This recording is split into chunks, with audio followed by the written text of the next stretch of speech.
Ssaabasumba wa Kampala Dr. Cyprian Kizito Lwanga akulembeddemu abakristu b'endejje mu kuyimba mmisa enkya ya leero. Wabula mu kutandika emmisa, abakristu evvanjiri bagireetedde mu lyato ng'akabonero akakakasa abaleeta evvanjiri bwe bagiyisa ku mazzi.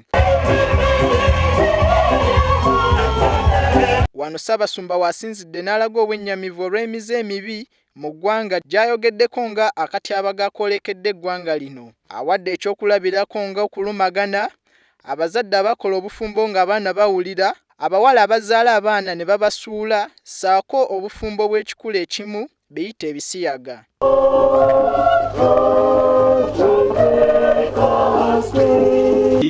Kwenkwagalana nye tuli okunenengana mu maka wa sibanamuwana munenengana ku parish ekasule tewali kunenengana.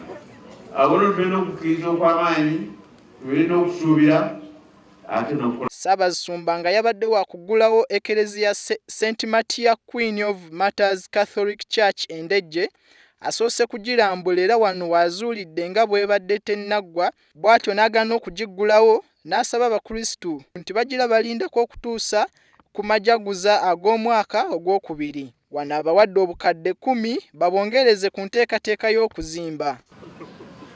Awo ne ngamba bwana mukulu nti tujja kugiggulawo.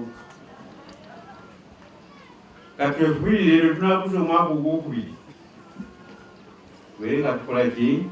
Ssaabasumba era assizzaako emikono abaana abasoba mu 3 abamaliriza omusomo gwa konfirmansiyo nga bano abakubirizza okunywerera mu ddiini era n'asaba abazadde okubeera ekyokulabirako eri abaana bano.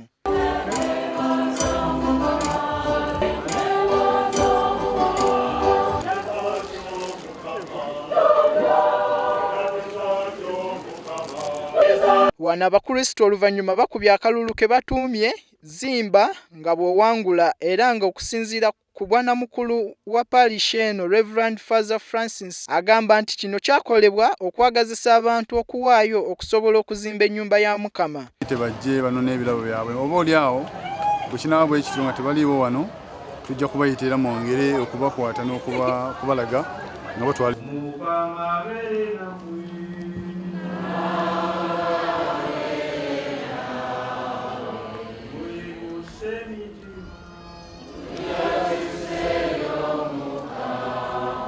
Omuwanguzi w'akalulu kano awangudde emmotoka so nga bamuddiridde bawangudde ebirabo ebirala omuli pikipiki, eggaali, entebe wamu ne ssente enkalu n'ebirabo ebirala.